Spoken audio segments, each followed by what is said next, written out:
Alléluia. La parole de Dieu nous dit, selon l'évangéliste Matthieu, au chapitre 11 de son livre, le verset 25 jusqu'à 27. En ce temps-là, Jésus prit la parole et dit, « Je te bénis, Père, Seigneur du ciel et de la terre, d'avoir caché cela aux sages et aux intelligents et de l'avoir révélé aux tout-petits. Oui, Père, car tel a été ton bon plaisir. Tout m'a été remis par mon Père, et nul ne connaît le Père si ce n'est le Fils. Et nul ne connaît le Fils si ce n'est le Père, et nul ne connaît le Père si ce n'est le Fils, et celui à qui le Fils veut bien le révéler. »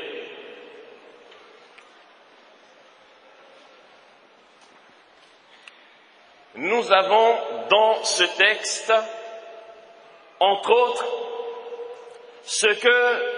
une réalité dont nous avons parlé le dimanche dernier, ici même, à l'école de prière, que l'on va appeler la grâce infuse. Nous allons en parler maintenant.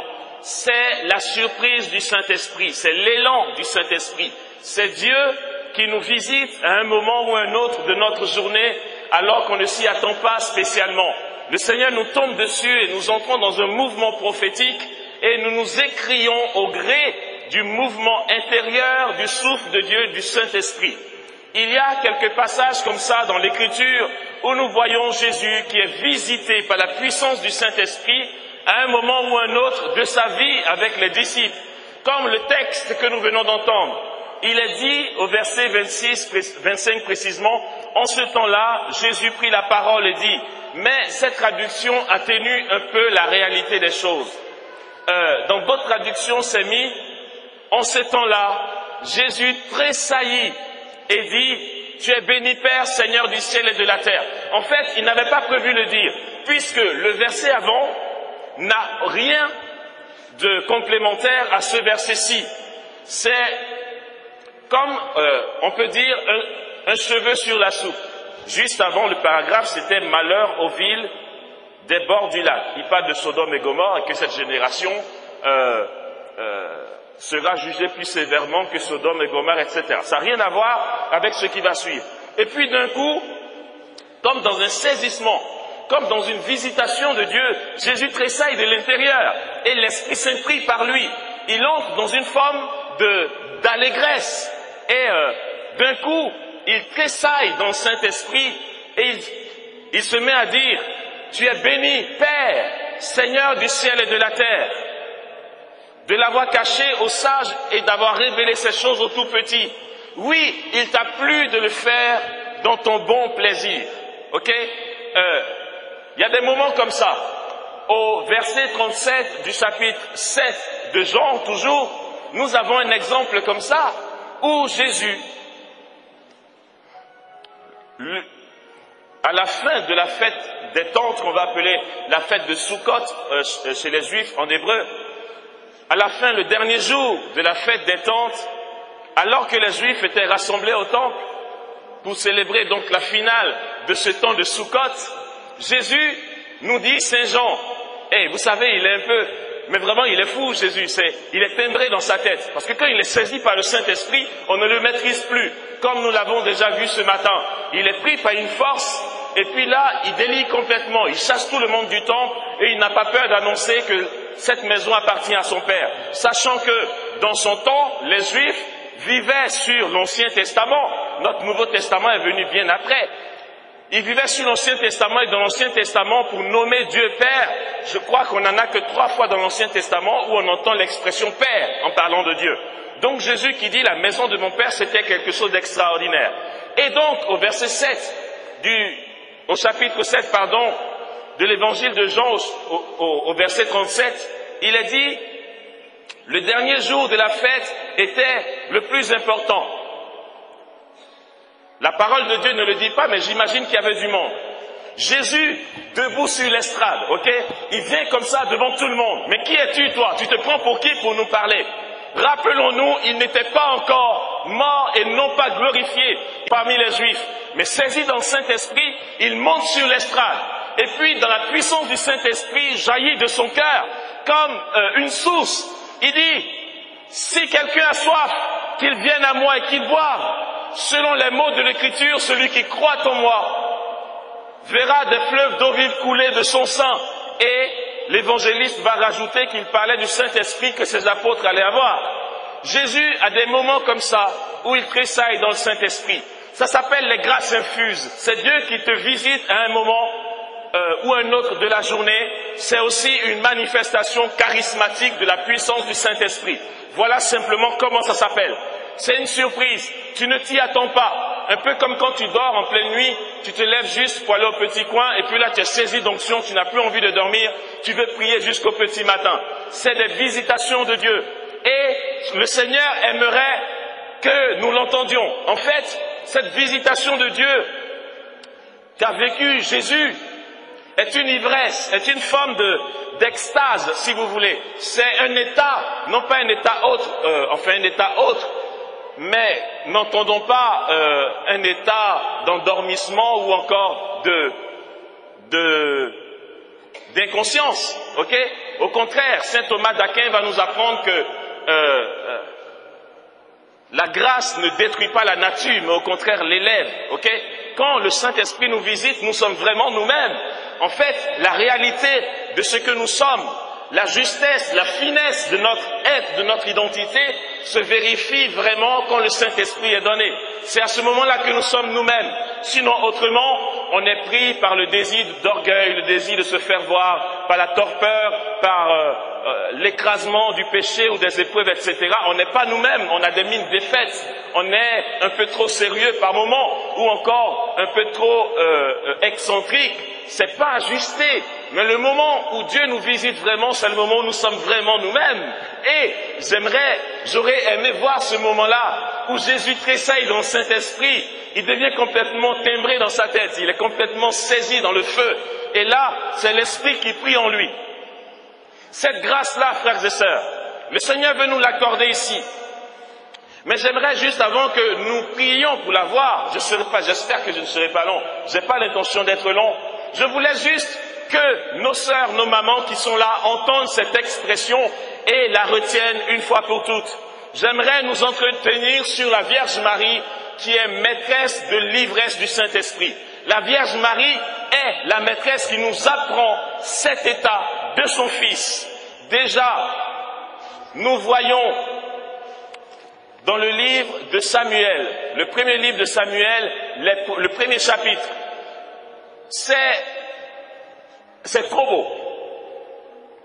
Et c'est un état qui se vit encore jusqu'aujourd'hui.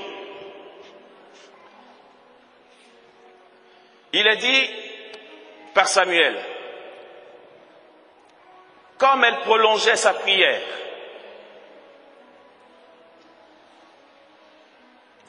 je vais commencer plus haut. Anne se leva après qu'on eut mangé et après qu'on eut bu. Le prêtre Élie était assis sur son siège contre le montant de la porte du sanctuaire du Seigneur. Elle était pleine d'amertume.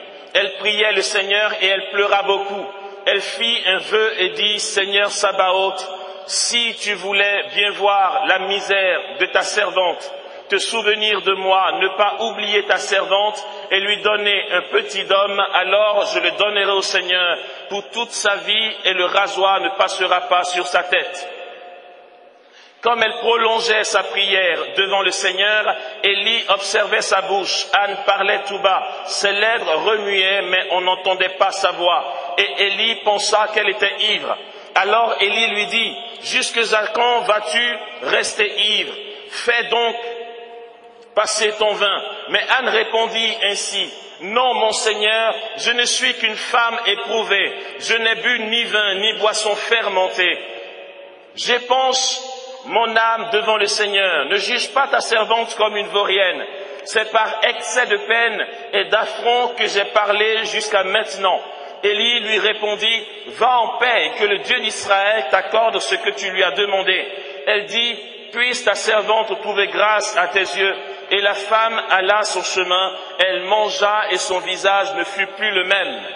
Elle était pleine d'amertume. Elle va prier Et puis à ce moment-là, comment se fait-il que le prêtre Élie observe Anne et puis il déduit qu'elle est ivre? Elle dit non, je ne suis pas ivre. Mais quel événement s'est produit pour qu'il pense qu'elle était ivre? En fait, Anne a vécu ce que Saint Paul nous dit. Saint Paul dit dans sa lettre aux Romains, au chapitre 8, le verset 26, « Ne sachant que dire, pour prier comme il faut, le Saint-Esprit vient au secours de notre faiblesse et nous donne de crier vers Dieu en des gémissements ineffables, ou encore en des gémissements inexprimables, selon les traductions. » C'est un gémissement. Anne était pleine d'amertume. Elle voulait dire à Dieu sa souffrance intérieure. Et elle était là, elle prolongeait sa prière, nous dit la parole de Dieu, au point que Élie pensa qu'elle était ivre. Il voyait ses lèvres balbutier, mais ça n'avait pas l'air de quelqu'un qui avait le contrôle de ses paroles. Anne, dans l'Ancien Testament, depuis le livre de Samuel, priait en langue, parce que le Saint-Esprit est venu au secours de sa faiblesse et de sa souffrance intérieure. Anne est entrée dans une prière prophétique, au point que Élie pensait qu'elle était ivre. C'est le propre de ceux qui sont saisis par l'Esprit. Jésus, il était tellement saisi par l'Esprit que la parole de Dieu nous dit que ses parents, on a été voir ses parents pour leur dire « Venez chercher votre fils, il a perdu la tête, il devient complètement fou. » C'est le propre de ceux qui sont remplis du Saint-Esprit. C'est l'ivresse du Saint-Esprit. Le livre des Actes des Apôtres ne nous dit-il pas que le jour de la Pentecôte, ils étaient tellement remplis et ivres du Saint-Esprit que ceux qui les entendaient déduisaient qu'ils étaient ivres. Cette ivresse du Saint-Esprit que l'on expérimente dans la grâce infuse, lorsque Dieu décide de te fondre dessus, te rend complètement fou, fou aux yeux des hommes. En fait, tu n'as plus peur du regard des gens, tu n'es plus intimidé par ceux qui peuvent être en face. Tu n'as pas peur du qu'en dira-t-on. Pierre, juste avant que le Saint-Esprit tombe sur eux, était caché dans la chambre haute avec les autres. Pourquoi ils étaient dans la chambre haute? Bien sûr pour prier, mais ils s'enfermaient par peur des Juifs. Mais lorsqu'il a été saisi de l'esprit de la Pentecôte, il était dans une telle ivresse qu'il n'a plus peur de ce qu'il y avait en face. Il a complètement perdu la tête. Il sort et il annonce en toute liberté, au vu et au su de tout le monde, que Jésus est le Seigneur et que si tu ne crois pas en lui, tu n'auras pas la vie éternelle. Et puis cette ivresse va demeurer au point qu'il va dire à ceux qui les ont battus pour le nom de Jésus, il leur dira de toute façon, je préfère obéir à Dieu qu'à vous, parce que moi, je ne peux pas ne pas annoncer ce que j'ai vu et entendu, autrement dit, ce que j'ai vécu au-dedans de moi. C'est une ivresse. Anne avait tellement mal que l'Esprit a pris le relais. Elle a basculé dans une prière prophétique. Je n'ai pas lu la suite. Le résultat de la prière prophétique, c'est que c'est toujours exaucé. L'Esprit prie en toi et tu es exaucé à 100%. La suite du texte nous dit qu'elle a enfanté, parce qu'elle n'arrivait pas à enfanter. Elle a mis au monde un fils. Elle lui a donné le nom de Samuel. Il est resté dans le temple du Seigneur. Et nous le connaissons comme le prophète Samuel. Elle a été exaucée. Et le psaume 126 nous dit, à partir des premiers versets, « Quand le Seigneur ramena nos captifs, nous étions comme en rêve. Alors, dit le psalmiste, notre bouche s'emplit de rire et nos lèvres de chansons. Et l'on disait chez les païens, merveille, merveille que fit le Seigneur, merveille que fit pour eux le Seigneur. Nous étions dans la joie. » Qu'est-ce que ça veut dire? Notre bouche s'emplit de rire et nos lèvres de chansons. Ça veut dire qu'ils étaient dans l'ivresse. Vous riez de quoi? Dieu vous sauve et vous riez? Le prophète Isaïe dira dans son livre, au chapitre 12, le verset 5, ou verset 2, je ne sais plus, « Ivre de joie, vous puiserez les eaux aux sources du salut. » La joie, l'ivresse de la joie est une conséquence du salut, est une conséquence de l'action de Dieu, frères et sœurs. Et donc le psalmiste dit, on ne sait pas ce qui nous est arrivé, notre bouche s'est emplie de rire et nos lèvres se sont mis à chanter. Ça s'appelle l'ivresse de Dieu, l'ivresse dans le Saint-Esprit. C'est ce que les apôtres ont expérimenté le jour de la Pentecôte. Et si Anne l'a vécu, si Sarah l'a vécu, puisqu'il y a aussi le cantique de Sarah qui a enfanté, ces femmes-là, comme je l'ai dit aussi hier ou aujourd'hui, je ne sais plus, elles sont à la fois mères de la Vierge Marie, mère dans le temps et dans l'espace, et fille dans le plan éternel de Dieu. Elles étaient la préfiguration de la mère de Dieu. Et lorsque les femmes sont ivres, voici ce que ça donne, frères et sœurs. En ces jours-là, alléluia, nous dit l'évangéliste Luc, Marie partit et se rendit en hâte vers la région montagneuse, dans une ville de Juda. Non, je suis allé trop vite. Et Marie est maîtresse de l'ivresse dans le Saint-Esprit. Pourquoi? Je vais lire les versets avant. Et l'ange lui dit, sois sans crainte Marie, car tu as trouvé grâce auprès de Dieu. Voici que tu vas concevoir dans ton sein un enfant, un fils, tu l'appelleras du nom de Jésus. Le Seigneur Dieu lui donnera le trône de David son père, et il régnera sur la maison de Jacob pour les siècles, et son règne n'aura pas de fin. Marie dit à l'ange, comment cela se fera-t-il, puisque je ne connais pas d'homme? L'ange lui répondit, l'Esprit Saint viendra sur toi, parce que la puissance du Très-Haut te prendra sous son ombre. C'est pourquoi celui qui naîtra de toi sera saint et sera appelé fils de Dieu. Et donc par la suite, il va annoncer à Marie que Élisabeth, sa cousine, aussi est enceinte. Et la suite dit ceci. Donc, en ces jours-là, Marie partit et se rendit en hâte vers la région montagneuse, dans une ville de Juda. Elle entra chez Zacharie et salua Élisabeth. Et il advint, dès qu'Élisabeth eut entendu la salutation de Marie, que l'enfant tressaillit dans son sein, et Élisabeth fut remplie du Saint-Esprit.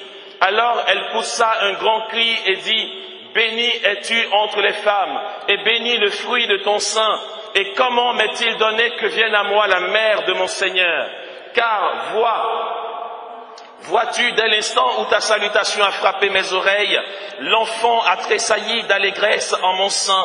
Oui, heureuse celle qui a cru en l'accomplissement de ce qui lui a été dit de la part du Seigneur. » Marie dit alors, « Mon âme exalte le Seigneur, exulte mon esprit en Dieu mon Sauveur, parce qu'il a jeté les yeux sur l'abaissement de sa servante. Oui, désormais tous les âges me diront bienheureuse, car le puissant fit pour moi des merveilles. Saint est son nom. Son amour s'étend d'âge en âge sur ceux qui le craignent. Il a déployé la force de son bras. Il a dispersé les hommes au cœur superbe. Il a renversé les puissants de leur trône. Il a élevé les humbles. Il a comblé de bien les affamés et renvoyé les riches les mains vides. Il est venu en aide à Israël son serviteur. Il s'est souvenu de sa miséricorde, selon qu'il avait annoncé à nos pères en faveur d'Abraham et de sa race. Nous avons ici la scène de deux personnes qui sont complètement ivres. Élisabeth reçoit la salutation de celle sur qui la puissance du Saint-Esprit a reposé, celle qui a conçu dans la puissance du Saint-Esprit, celle dont la chair a été mise en mouvement, celle dont la chair a vu naître un être de chair par la puissance du Saint-Esprit, et donc d'une part remplie de la puissance du Saint-Esprit et d'autre part remplie de Dieu, car elle portait en elle Dieu lui-même. Saint Jean-Baptiste dira, c'est lui qui baptise dans le Saint-Esprit. Elle portait en elle non seulement celui qui baptise dans le Saint-Esprit, mais aussi le Saint-Esprit lui-même, car le Père l'a revêtue de la puissance du Saint-Esprit. Elle est de feu. Et puis, tellement saisie de Dieu, que lorsqu'elle salue Élisabeth, elle aussi, qui est une femme juste, entre dans l'ivresse du Saint-Esprit.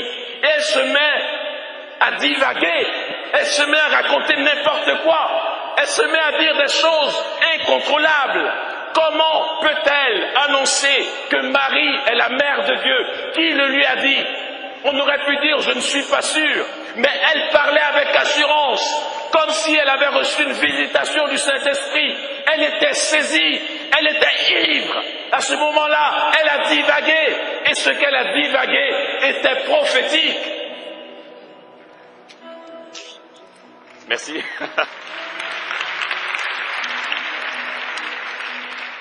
Elle rentre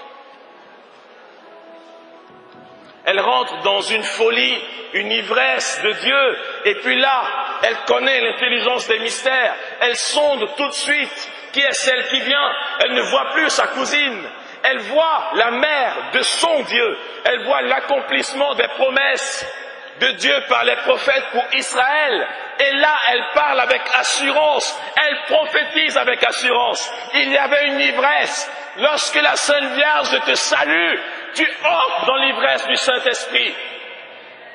Et puis, alors que dans cette ivresse, elle reconnaît son Seigneur dans le sein de Marie, elle reconnaît que tout ce que l'ange, et faut-il encore qu'elle sache que l'ange a été envoyé par Dieu chez Marie, elle sait que tout ce que l'ange a annoncé à Marie va s'accomplir.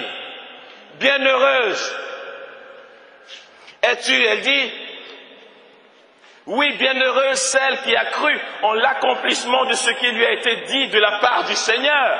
Attends, on a envie de dire, mais qui t'a appelé par un portable pour te raconter tout ça? Elle était complètement dans l'ivresse. Et puis, cette petite jeune fille de 15 ans, dont on a parlé hier, qui est si humble, si effacée, si docile, si douce, qu'on ne connaît pas, qui ne se vante pas, qui se reçoit de Dieu, elle aussi entre dans un état prophétique hors du commun.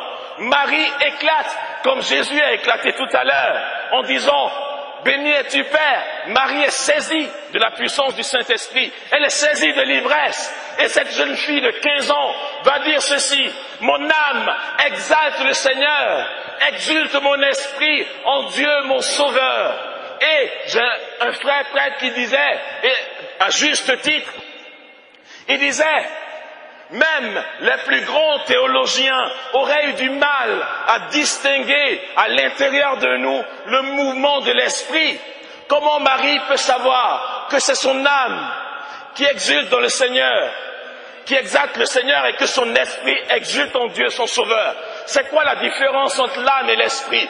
Comment tu sais que là c'est l'âme, là c'est l'esprit? Marie sait complètement interpréter au-dedans d'elle le mouvement de l'esprit.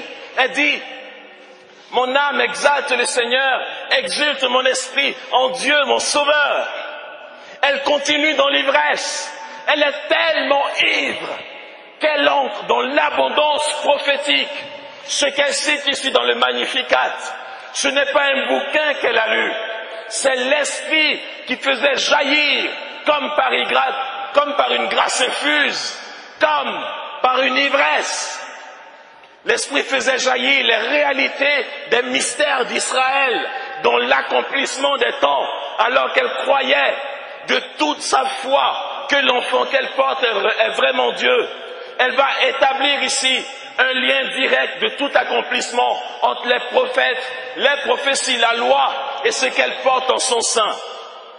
Elle avait 15 ans lorsqu'elle disait, parce qu'il a jeté les yeux sur l'abaissement de sa servante. Ah bon? Oui. Désormais, dit-elle, c'est très prophétique, désormais toutes les générations me diront bienheureuse. Et qu'est-ce qui se passe encore aujourd'hui? On dit, bienheureuse Marie, le Seigneur est avec toi. Parce que le Tout-Puissant a fait pour moi de grandes choses, dit-elle. Oh, j'imagine Marie, toute innocente, à 15 ans, toute belle, toute pure, qui prophétise dans l'ivresse et la folie du Saint-Esprit. Alléluia. Et sa miséricorde s'étend d'âge en âge sur ceux qui le craignent. Mais elle devient théologienne, cette jeune fille. Il a déployé la force de son bras, il a dispersé les hommes au cœur superbe, il a renversé les potentats de leur trône, Il a élevé les humbles. Il a comblé de biens les affamés et renvoyé les riches les mains vides. Il est venu en aide à Israël, son serviteur, se souvenant de sa miséricorde, selon qu'il avait annoncé à nos pères, en faveur d'Abraham et de sa postérité à jamais. C'est prophétique. Si nous voulons vivre l'ivresse de Dieu, l'ivresse du vin nouveau, si nous voulons faire l'expérience de l'ivresse dans le Saint-Esprit, demandons conseil à la Mère de Dieu, la Vierge Marie. Et l'Église nous apprend qu'elle est épouse du Saint-Esprit. Ça ne m'étonne pas. Je disais à nos sœurs, il y a quelques années, même si elles m'ont boudé, c'est pas grave. J'ai dit à mes sœurs qu'il n'est pas juste qu'une femme s'enivre. Il n'est pas juste qu'une femme boive du vin. Elles ont dit, ouais, et puis quoi encore? Tu veux te la picoler, c'est ça? Ce n'est pas juste pourquoi. C'est simplement que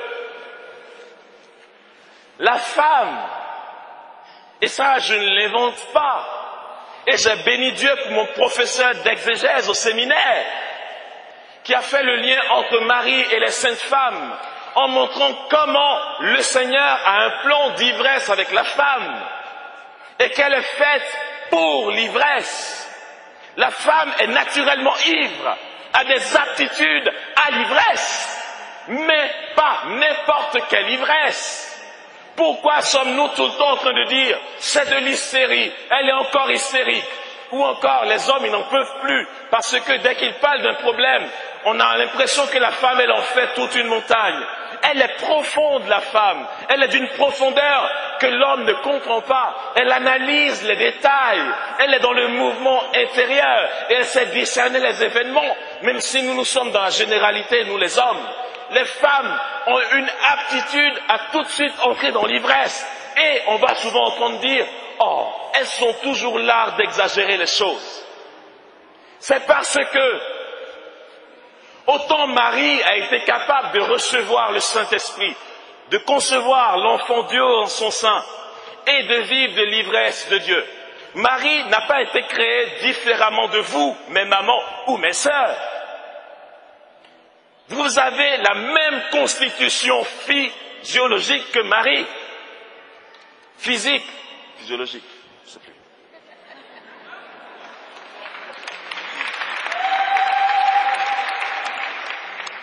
C'est pourquoi la femme qui prend à cœur sa consécration au Saint-Esprit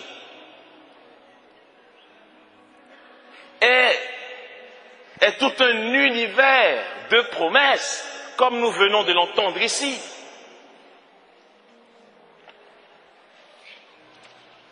Cette jeune fille dont je parle nous a donné Dieu.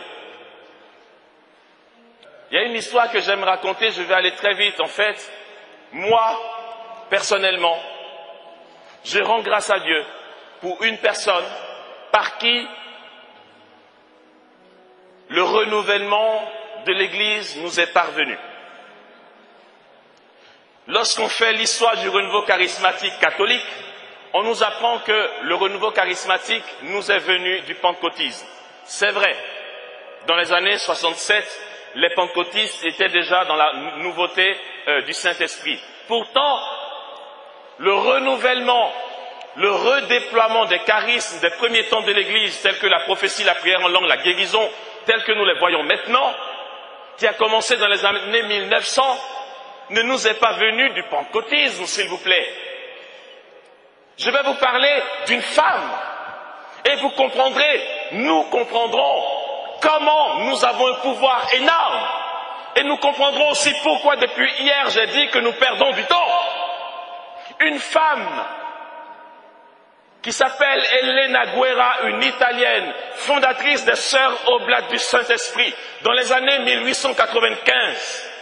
Elle a été voir le pape Léon XIII pour lui dire dans ma prière, le Saint-Esprit m'a demandé d'aller voir mon évêque. Et son évêque, vu qu'elle était à Rome, son évêque c'est le pape. D'aller voir mon évêque pour lui demander de consacrer l'Église entière à la personne divine du Saint-Esprit.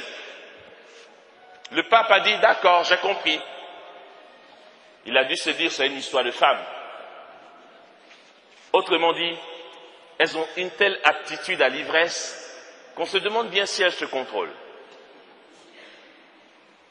Et puis, quand elle partait prier, le Seigneur a réitéré sa demande. Elle est revenue voir le pape Léon XIII. Elle a renouvelé la proposition. Il a dit, il a écouté d'une oreille.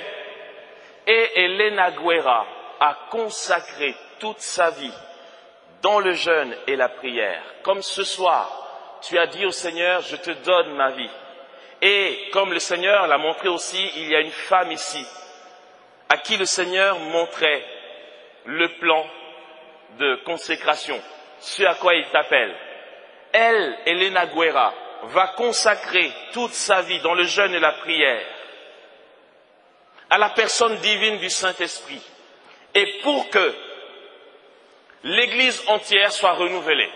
Et je ne vous parle pas de gnognotte, je ne vous dis pas, je jeûne et je prie pour que mon fils soit guéri, ou encore, c'est déjà énorme de prier pour que le groupe du renouveau charismatique de Saint-Ambroise soit renouvelé.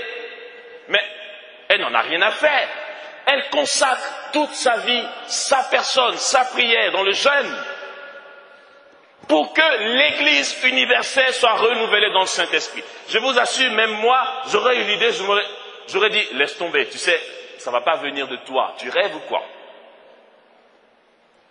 Elle a porté en prière jusqu'à ce que, en 1898, le pape Léon XIII accepte. C'est comme ça qu'il a demandé,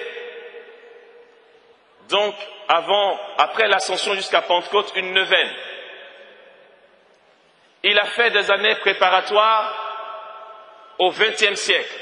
Donc, 1898, le pape Léon XIII commence à exhorter les gens à mieux connaître le Saint-Esprit par des encycliques, où il fait un nouvel enseignement sur le Saint-Esprit, et c'était le 1er janvier 1901. Donc, 1 an, 1 jour, après qu'on soit entré dans le XXe siècle, le tout début du XXe siècle. Or, nous réclamons ce renouveau charismatique des débuts du XXe siècle. Le pape Léon XIII, après exhortation d'Elena Guerra, mais pas seulement son exhortation, toute sa prière, entendons, derrière, dans le jeûne, a certainement donné au pape de se décider. Le 1er janvier 1901, le pape Léon XIII, en communion avec tous les cardinaux, imposait les mains, vicaire du Christ, avec l'autorité qui repose sur lui, et il a invoqué sur l'immensité de l'Église la puissance du Saint-Esprit et une effusion nouvelle à travers le chant, le Veni Creator Spiritus. Veni Creator Spiritus. Je ne sais pas si vous connaissez. Alléluia, ce chant est plein d'onction. Il a appelé le Saint-Esprit sur l'immensité de l'Église. Et vous savez quoi? Pendant que le pape avait ses mains tendues sur l'immensité de l'Église, en train d'invoquer le Saint-Esprit, le pasteur Charles Fox Parham, qui était en retraite, pendant que le pape priait, le pasteur Charles Fox Parham, qui, providentiellement, une semaine avant, avait dit à ses étudiants, on va faire une retraite. Pendant la retraite, il leur a demandé quel est l'élément le plus important du Nouveau Testament. Ils étaient tous unanimes pour dire c'est la prière en langue parce que le Saint-Esprit est tombé sur les apôtres, ils ont prié en langue et les miracles se sont produits. Nous, il nous faut prier en langue. C'était un temps où c'était blackboard dans l'église. Et ils ont décidé de prendre une semaine de jeûne et de prière pour demander à Dieu, les charismes que les apôtres ont vécus. Et donc, à l'échéance de cette semaine de retraite avec ses étudiants, le pape Léon XIII appelait le Saint-Esprit sur l'immensité de l'Église quand une de ses étudiantes, pour la première fois, s'est mise à prier en langue.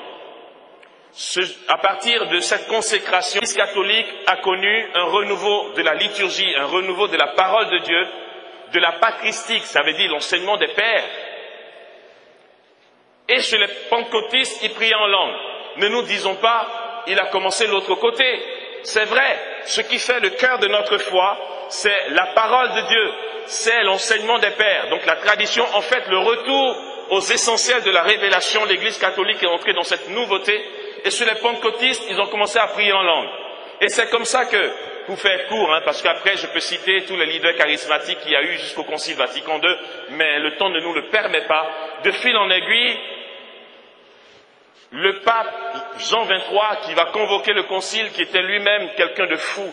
Et franchement, l'Église a connu des mecs, je vous dis même pas. Grâce à eux, on a fait des sauts extraordinaires en avant.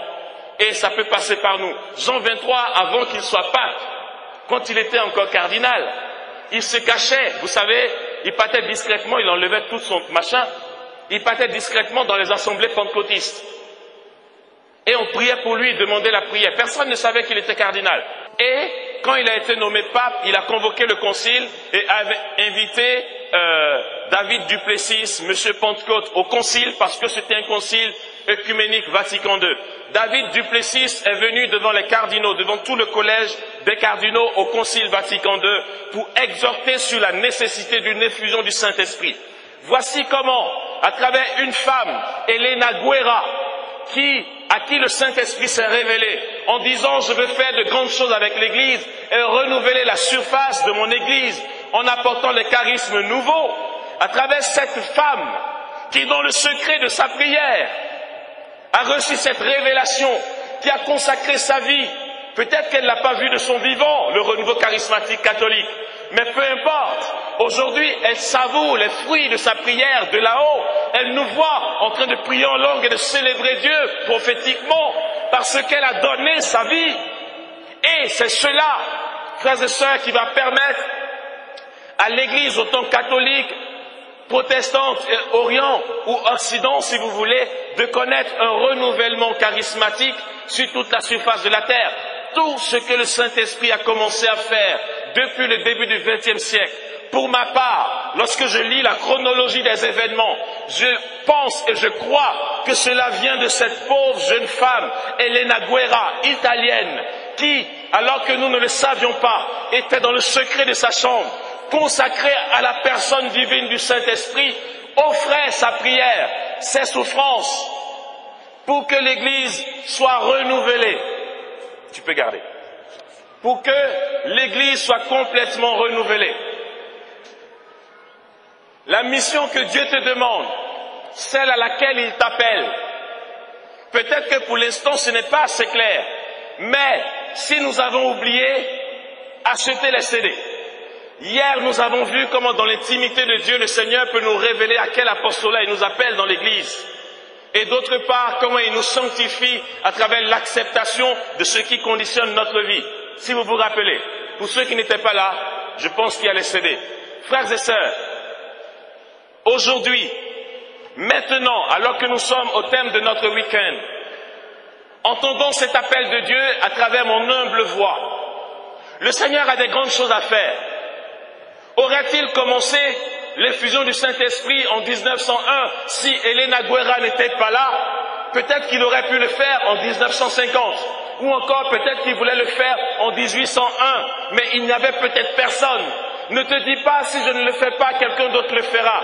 Non, Dieu a besoin de ton sacrifice. Il a besoin de ton holocauste. Il a besoin que tu te livres à lui. Il a besoin que tu prennes au sérieux le plan d'amour qu'il a sur ta vie, mais aussi sur le monde.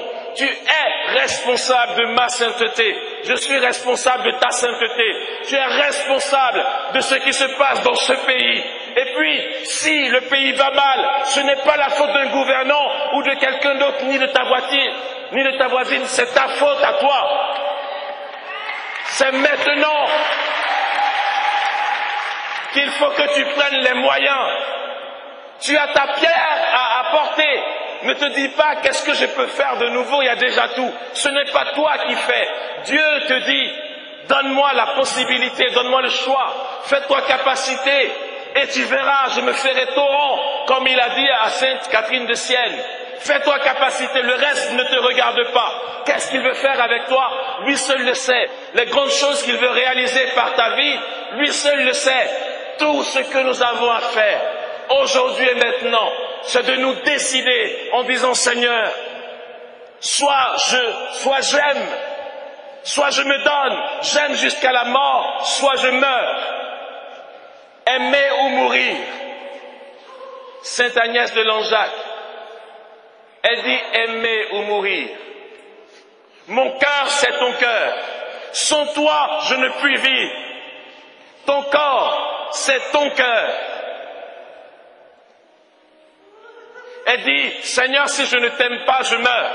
Je n'ai pas d'autre choix. Je n'ai pas d'autre alternative. Ce n'est pas une option. Soit je me livre à toi tout de suite, au risque d'être brûlé par le feu du Saint-Esprit. Soit je meurs. Et notre choix de consécration à la personne du Saint-Esprit sera un événement déterminant pour notre pays.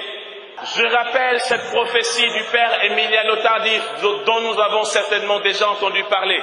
Lorsqu'il est rentré à la cathédrale Saint-Paul du Plateau, venant exercer son ministère charismatique de guérison, et que la cathédrale était pleine à craquer jusque dans la clôture extérieure. Il dit, lorsqu'il est rentré dans la procession pour la messe, et qu'il a vu toute cette foule en train de célébrer le Seigneur, Dieu lui a parlé. Il a dit, le Seigneur a dit à Tardif, la Côte d'Ivoire, le futur de mon Église. Alléluia.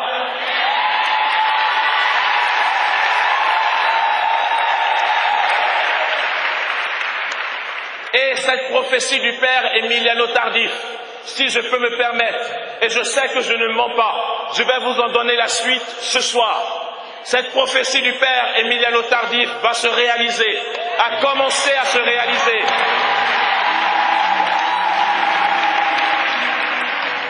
Et cette réalisation, dans la réalisation de cette prophétie, Dieu t'a vu. Dieu savait que ce week-end-ci, aujourd'hui, tu aurais dit, Seigneur, je me livre à toi, utilise-moi pour ta gloire. Et il passera par toi pour réaliser cette prophétie. Pour que la Côte d'Ivoire soit le futur de l'Église.